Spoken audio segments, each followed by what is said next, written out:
Hi guys, I hope you're all very well. I'm just doing a little update. I've had a few requests.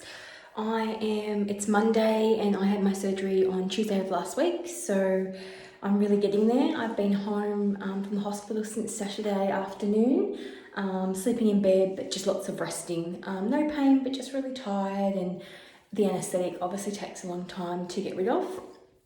One of the hardest parts I've found being home is I've still got my two drains in, which I've got down here on my left and right side.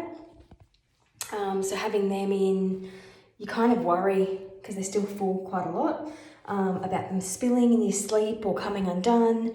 And they're not exactly in the most comfortable spot. So I've had to do a lot of work in terms of dressings, changing it because I'm worried about infection and things getting caught.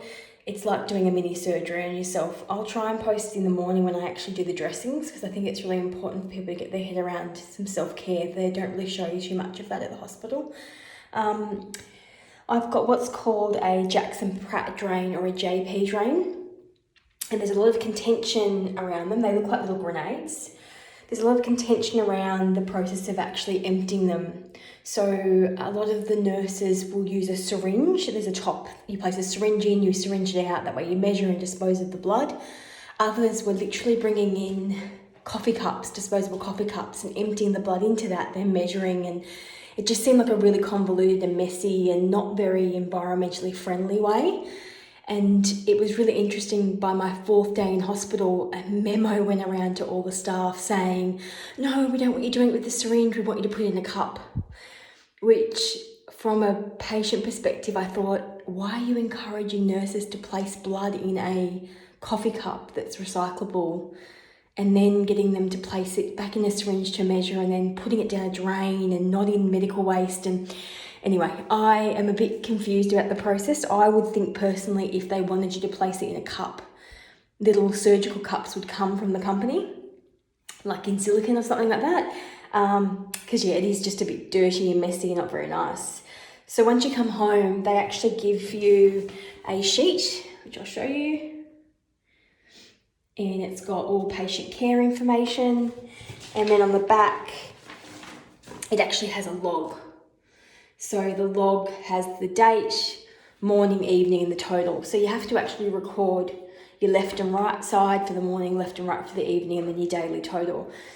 So I'm still averaging about 80 to 90 mils a day. Today will be higher. I've actually got more in them, which I'm about to empty and show you, than I had most days. So I'm not sure if my drains will come out at my post-op appointment tomorrow.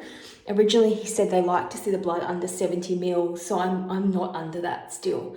So I don't know what that means, so I can't really give direction on that, but I was really looking forward to having them removed tomorrow, because I feel like that's the biggest hindrance at the moment. But if they tell me I have to keep them in, well, so be it. So I was going to show you the little process. I'll switch my camera around and try and do it, just because I think it's good for you to see, because this part is a bit painful. So bear with me. So as I said, these are the little JP drains. I've literally got myself a little plastic cup, and the hospital gave me a very large syringe. And you actually grab the little JP drain, oops, and there's a little valve which you pop off, and you can see the whole thing expands. You've got to pour the blood into the cup.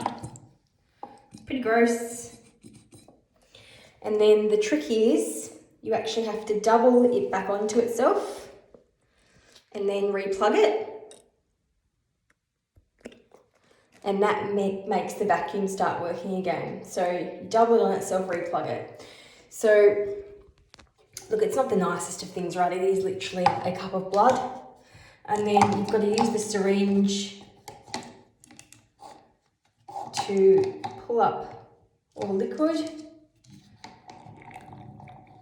which again is not the greatest, but it is what it is, right? This is the reality. And then you've also got to then grab the syringe and readjust it to get an accurate reading. So you can actually see on this one, it's 23 mils. And then quite literally it gets pushed down the drain, which is pretty gross.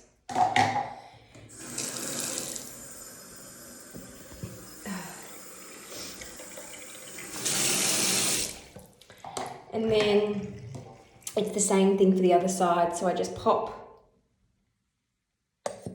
top off, empty it out, double it over on itself to re-plug it. And then it's quite, like, obviously this is more difficult because I'm holding one hand on the camera because I don't have anyone to help me, as my husband is putting the little kitties to sleep. And I wanted to film this for you guys tonight before I head off to bed. So again, I've done that. I know this side has more. So you can actually see here, this one actually has 30 mils. That's the highest I've actually had out of this drain since maybe day 1 or day 2 post-op. I usually average about 27 to 28. Look, it's not a huge amount of difference, but I obviously was hoping to see a much bigger decrease and to be planning on actually having the drains completely done. So you can actually see I just empty these, and then as soon as you empty, the lines start to re-clear again. So there's already some back in both sides. So yeah, that's the JP drain. So then I record it and it is what it is. So I think that's just one of the things people don't think about. They're really annoying. I can't wait to get rid of them. So other than that, everything else is going great. I don't really have much bloating. I have very little bruising on my tummy. I have more bruising down on my pelvic area around where the drains are, because both my drains enter in through the lower pelvic pubic mound area, and that's because I had significant liposuction to that space, and I actually had a slight lift there as well, just below the tummy tuck line. They actually lifted up, so that's probably why. But I haven't got a great deal of bruising elsewhere. If I do, it's very pale yellow, so I'm sure that will get worse before it gets better.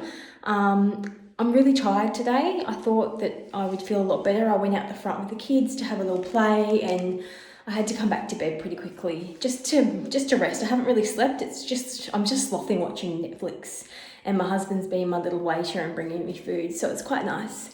But yeah, I do feel a bit lazy. I hope to go for a walk tomorrow around our housing estate. We've got some walking paths, so my aim is to do that. Just see how I feel after going to the doctor.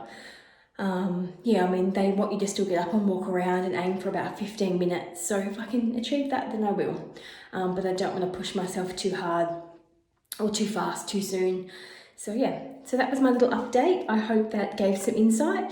And tomorrow I will post on some of the actual surgeon getting all the drains out. So that would be a bit gory, but it's, again, one of those things I think it's good to see.